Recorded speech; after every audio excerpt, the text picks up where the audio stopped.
बिस्मिल्लाहिर्रहमानिर्रहीम। अस्सलाम वालेकुम नाज़रीन कराम, मैं हूं मखदूम शहाबुद्दीन और आप देख रहे हैं मेरा फेसबुक और यूट्यूब चैनल। उम्मीद करता हूं आप सब लोग बखैर वाफियत होंगे और जहां भी होंगे अपने अहले खाना समेत खुश भी होंगे और महफूज भी। नाज़रीन कराम, इमरान खान ने खौफ के बुत तोड़ दिए हैं और तमाम डील की जो ऑफर्स हैं उन्हें लात मार दी हुई है और अब इमरान खान के इस इकदाम का रद्द अमल बाज़ाब्ता नतीजा जो है वो सामने आ चुका है और अब चीजें जो हैं वो आने वाले दिनों में मजीद तेज तर होती जाएंगी और जो प्लान है उस पर अमल दरामद मजीद तेज होगा। लेकिन इस सबके अंदर एस्टैब्लिशमेंट के खिलाफ एक और खतरनाक कदम उठने जा रहा है और ये अब तक का एस्टैब्लिशमेंट के लिए सबसे बड़ा चैलेंज होने जा रहा है, क्योंकि इस्लामाबाद में वो लावा फटने को तैयार है और आप अंदाजा नहीं कर सकते कि वो किस कदर सूरत हाल को संगीन कर सकता है। अल्लाह ना करे कि मामलात उस नहज पर जाएं, अल्लाह ना करे कि उन पॉसिबिलिटीज तक हम जाएं जो पॉसिबिलिटीज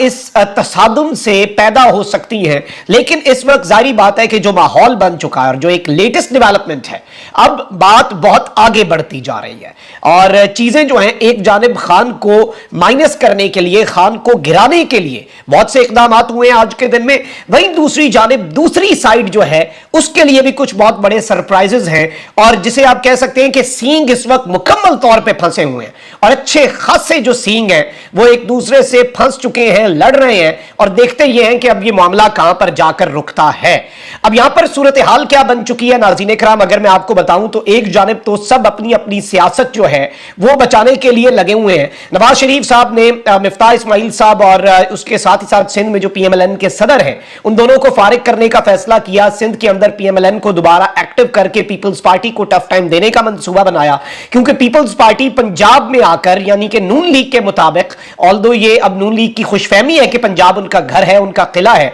लेकिन पीपल्स पार्टी नून लीग के नाम निहाद किले के अंदर आ चुकी है, पंजाब में आ चुकी है, इन्फिल्ट्रेट करना चाहती है। तो अब नून लीग सिंध में उन्हें टफ टाइम देना चाह रही है। एक जानिब तो यह भी मंसूबा है, वहीं दूसरी जानिब शाहिद खाकान अब्बासी जो कि पार्टी के जनरल वर्कर्स इजलास में नहीं गए और नून लीग जो पीपल्स पार्टी को तोड़ना चाह रही थी, इस्तेहकाम पाकिस्तान जो पीपल्स पार्टी को, नून लीग जो पीटीआई को तोड़ना चाह रही थी माजरत, और इस्तेहकाम पाकिस्तान पार्टी जो पीटीआई को तोड़ना चाह रही थी, सबको अपने अपने लाले पड़े हैं। तो नवाज शरीफ साहब ने शाहिद खाकान अब्बासी साहब को लंदन बुलवा भेजा और उनसे बहुत जल्दी मुलाकात भी कर ली, यानी बड़ी जल्दबाजी में यह सब कुछ हुआ। अचानक उन्हें बुलाया, फौरी गए, जाते साथ मुलाकात की और शाहिद खाकान अब्बासी जो है वो हसन नवाज के दफ्तर में नवाज शरीफ के साथ मुलाकात के लिए पहुंचे। उन्होंने कहा कि नवाज शरीफ से सियासी सूरत हाल पर गुफ्तगू होगी और इस सब के अंदर शाहिद खाकान अब्बासी गुज़श्ता दिनों अज़रबैजान से बैनुल हुकूमती बुनियादों पर जो माए कुदरती गैस है LNG जो है उसके खरीदने पर इख्तलाफात के बायस शाहिद खाकान अब्बासी साहब ने इक्तिसादी राब्ता कमेटी की रुकनियत से इस्तीफा भी दे दिया था और इस सारे के सारी सूरत हाल के अंदर अब ऑब्वियसली नवाज शरीफ साहब ने एक और अहम इजलास भी बुलाया हुआ है जिसमें पाकिस्तान के वजीर आजम को भी तलब कर लिया गया है, एक मफरूर इश्तिहारी और सजा याफ्ता शख्स की जानिब से जो कि लंदन में बैठा है। और ये मफरूर इश्तिहारी और सजा याफ्ता ये कोई डेरोगेटरी रिमार्क्स नहीं है, ये आइन और कानून के मुताबिक ये वो इस्तिलाहें हैं जो नवाज शरीफ साहब के ऊपर कानून के मुताबिक पूरी आती हैं और वो पाकिस्तान के वजीर आजम को बुलाता है, सुपर प्राइम मिनिस्टर बना हुआ है और जाहिर बात है कुछ बड़े अहम तरीन इलेक्शन के फैसले, निगरान हुकूमतों के फैसले, नवाज शरीफ की वापसी के फैसले होने हैं। अच्छा, वहीं दूसरी जानिब आप ये देखें कि पीपल्स पार्टी जिसने आज़ाद कश्मीर में जिस तरह से जो कुछ किया, इवन नून लीग तप गई और उसके साथ ही साथ जमात इस्लामी के साथ जो मेयर कराची के इलेक्शंस के अंदर पीपल्स पार्टी ने किया, नून लीग ने भी ताना मार दिया भाई इलेक्शन चाहिए लेकिन उस तरह के इलेक्शन तो नहीं चाहिए जिस तरह के आज़ाद कश्मीर में और सिंध के अंदर चाहिए। वहीं दूसरी जानिब पंजाब में चूंकि पीपल्स पार्टी को जो उम्मीदें लगी हुई थी कि भाई एस्टैब्लिशमेंट हमारा साथ देगी, नून लीग माइनस हो जाएगी, अब उन्हें लग रहा है कि एस्टैब्लिशमेंट थोड़ा सा पीछे हट रही है। मैंने कल भी आपको बताया कि एस्टैब्लिशमेंट नून लीग और पीपल्स पार्टी जो है इनकी खुलकर सपोर्ट करने से पीछे हट रही है और खुलकर मैदान में नहीं आना चाह रही। अलबत्ता जहां तक इमरान खान के हवाले से मामलात हैं, 9 मई के वाकयात के हवाले से मामलात है, उनमें एस्टैब्लिशमेंट खुलकर खेलेगी और उनमें एस्टैब्लिशमेंट जो है वो बैकफुट पे नहीं रहेगी, ये चीज डिसाइडेड है। और जाहिर बात है कि पीएमएलएन और पीपल्स पार्टी को अपनी अपनी जगह रन जाए, क्योंकि ये चाह रहे थे एस्टैब्लिशमेंट हमारे हक में भी खुलकर सामने आए ना, मतलब सिर्फ खान को माइनस तो नहीं करना, खान के साथ सिर्फ नबर्द आजमा तो नहीं होना, हमारा भी तो कुछ करें। और इस सब के अंदर अब आप देखें कि नदीम अफजल चंद साहब से दो दिन पहले भी एक प्रेस कॉन्फ्रेंस करवाई गई कि पंजाब में प्री पोल रिगिंग की जा रही है, ये सारे मामलात किए जा रहे हैं अब इन्होंने एक बड़ी दिलचस्प सी स्टेटमेंट दे दी है कि जी पीटीआई का जो वर्कर है वो पीपल्स पार्टी का भी पुराना वर्कर है, और इन्होंने पीटीआई से इत्तेहाद के हवाले से बात की कि पीटीआई से इत्तेहाद की एक इशारा दिया है। अब ये जो इशारा है ना, ये बड़ा दिलचस्प है, क्योंकि जरदारी जो है वो गेम कर रहा है और वो नून लीग और एस्टैब्लिशमेंट को अंडर प्रेशर लाना चाह रहा है, और साथ ही इमरान खान और पीटीआई से एक वर्किंग रिलेशन कायम करना चाह रहे हैं। यानी नदीम अफजल चंद साहब ने एक इंटरव्यू दिया है, जिस इंटरव्यू में उन्होंने एक बड़ा नरम गोशा दिखाया और एक पॉलिटिकल स्ट्रैटेजी बताई कि भाई पीटीआई का वर्कर तो पुराना वर्कर है, वो तो पीपी का वर्कर था, जो पीपी का वर्कर टूट गया, और इस तरह की बात भी हो सकती है, चीजें भी हो सकती हैं। एक तीर से दो शिकार, एक तो पीटीआई के साथ कोई वर्किंग रिलेशन बना दिया जाए और एक जानिब नून लीग को भी मैसेज दे दिया जाए और ताकतवरों को भी मैसेज दे दिया जाए कि ये ना हो कि आप हमें अगर अबेंडन करते हैं, आप अगर हमें ओन नहीं करते, आप अगर हमें अडॉप्ट नहीं करते, तो फिर हमारे पास और बहुत से सियासी ऑप्शंस खुले और हम पीटीआई की जानिब भी जा सकते हैं। और ऑब्वियसली पीटीआई के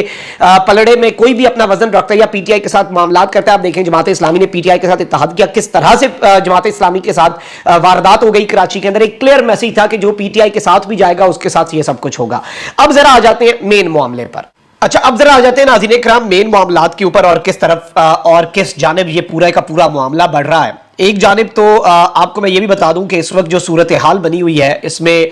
देख लें कि जिस तरह से एतजाज़ एहसन और सरदार लतीफ़ खोसा इस वक्त जिसे कहते हैं ना कि खटक रहे हैं, और पीपल्स पार्टी जो है उसने पहले भी एतजाज़ एहसन साहब को फारिग करने के वाले से मंसूबा बनाया, लतीफ़ खोसा साहब भी खटकते रहते हैं। तो अब पीपल्स पार्टी की जानिब से पार्टी सेक्रेटेरिएट में एक वॉल ऑफ शेम बना दी गई है, जिसमें एक शख्स की तस्वीर और आगे दो डब्बों के ऊपर क्वेश्चन मार्क लगा दिए गए कि अगले भी दो लोग जो है वो हमारे पास नाम तैयार है। पहली तस्वीर सरदार लतीफ़ खोसा की लगाई गई है, इसके बाद किसका नंबर है? वॉल ऑफ शेम इस वजह से है कि लतीफ खोसा हुकूमती पॉलिसी पर तनकीद करते हैं, और जारी बात है कि ये एक नई रस्म चल पड़ी है। इससे पहले भी एक वॉल ऑफ शेम हमने देखी थी और अब एक और wall of shame Peoples Party के सेक्रेटेरिएट में लगाकर बड़ा क्लियर मैसेज दिया गया है। अब जो एक जानिब खान साहब के खिलाफ कदम उठा है, जमानतें आप देखें कि पहले असद उमर और शाह महमूद कुरैशी की खारिज हुई, अब खान साहब की भी जमानत खारिज हो चुकी है और जमानतें खारिज होने का सिलसिला जो है वो शुरू हो चुका है। यानी कि एक दफा फिर मामला जो है वो अहम तरीन गिरफ्तारियों की तरफ जा रहा है और उनकी बेस बन रही है। देखें नाज़रीन इकराम के लाहौर की इंसदाद दहशतगर्दी की अदालत ने पाकिस्तान तहरीक इंसाफ के चेयरमैन इमरान खान के नाकाबिले जमानत वारंट गिरफ्तारी जारी कर दी है। इंसदाद दहशतगर्दी की अदालत ने तफ्तीशी अफसर की इस्तदा पर नाकाबिले जमानत वारंट गिरफ्तारी जारी की है। तफ्तीशी अफसर ने अदालत को बताया कि मुल्जिमान को गिरफ्तार करने की कोशिश की गई, मगर मुल्जिमान जो है वो गिरफ्तार नहीं हो सके। अदालत ने चेयरमैन पीटीआई के नाकाबिले जमानत वारंट गिरफ्तारी जारी की है। इसके अलावा हमाद अजहर, मियां असलम इकबाल और दीगर के भी नाकाबिले जमानत वारंट गिरफ्तारी जारी कर दिए गए हैं। मुल्जिमान के खिलाफ थाना नसीराबाद में कंटेनर जलाने और थाना मॉडल टाउन में नून लीग के दफ्तर पर हमले का केस जो है वो दर्ज है। वाज़ेह है कि गुज़श्ता माह पाकिस्तान तहरीक इंसाफ के चेयरमैन इमरान खान की गिरफ्तारी के बाद की जो सूरत हाल है, ये उसी तनाजुर में एक केस है जो इमरान खान साहब के ऊपर है, और इंसदाद दहशतगर्दी की अदालत ने इमरान खान साहब के नाकाबिले जमानत वारंट गिरफ्तारी जारी कर दिए हैं। अब एक जानिब ये सारी की सारी चीजें इकट्ठी हो रही हैं, ये इमरान खान साहब की गिरफ्तारी की जानिब एक कदम भी हो सकता है, और इसके साथ ही साथ खान साहब ये मंसूबा बता चुके हैं कि मुझे कोयटा भी बुलवाया जाएगा, वहां पर या तो मुझे भुट्टो बना दिया जाएगा, यानी उस कत्ल के अंदर मशवरे के अंदर ही मुझे फांसी दे देंगे, और उसके साथ ही साथ दूसरी वारदात मेरे साथ ये हो सकती है कि मुझे कोयटा के अंदर ही कातलाना हमले के अंदर मरवा दिया जाए। अब ये सारी की सारी चीजें तो खान साहब ने बताई। अब एक जानिब आपको पता है कि वकला जो है वो मैदान में आ चुके हुए हैं। सुप्रीम कोर्ट में चीफ जस्टिस से एतजाज एहसन साहब और सरदार लतीफ खोसा साहब की मुलाकात हुई, और जाहिर बात है कि मिलिट्री कोर्ट्स जो है उनके ऊपर इदारे का मौक़िफ़ बहुत वाज़ेह है, एस्टैब्लिशमेंट का मौक़िफ़ बहुत वाज़ेह है, चाहे वो खुसूसी कोर कमांडर्स कॉन्फ्रेंस हो या फॉर्मेशन कमांडर्स कॉन्फ्रेंस। उनके एलामिये के अंदर वाज़ेह तौर पर लिखा हुआ है कि आर्मी एक्ट और ऑफिशियल सीक्रेट एक्ट के तहत कार्रवाई होगी, और ऑलरेडी उस एक्ट के तहत बहुत से लोगों को मिलिट्री कोर्ट्स के हवाले कर दिया गया है। और जाहिर बात है कि ये मामला आगे चल के कहां पे रुकना है, ये इमरान खान साहब की गिरफ्तारी और इमरान खान साहब को मिलिट्री कोर्ट्स के हवाले करने और इमरान खान साहब के ऊपर आर्मी एक्ट और ऑफिशियल सीक्रेट एक्ट लगाने के ऊपर ही जब लगाया जाएगा तभी जाकर ये मामला रुकेगा, वहां पर भी नहीं रुकेगा, जारी बात है उसके बाद सजाएं होंगी।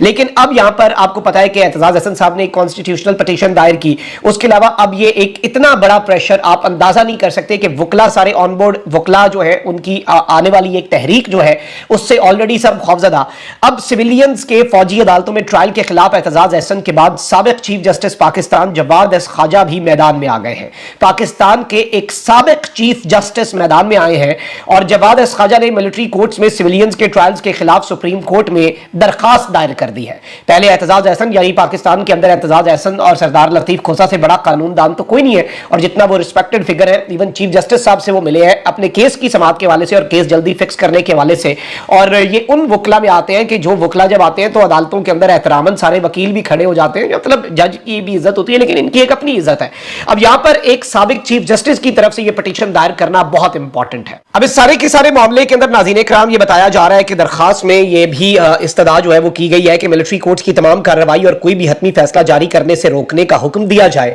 दरखास्त गुजार का मकसद किसी जमात या इदारे की हिमायत या हमले की सपोर्ट नहीं है। दरखास्त गुजार का इस मुकदमे में कोई जाती मफाद भी वाबस्ता नहीं है। आम अदालतें होते हुए मिलिट्री कोर्ट्स के जरिए सिविलियंस का ट्रायल और आर्मी एक्ट के मुख्तलिफ सेक्शन आइन में दिए गए बुनियादी हुकूक से मुतासादिम है, जिन्हें कलअदम करार दिया जाए। बहुत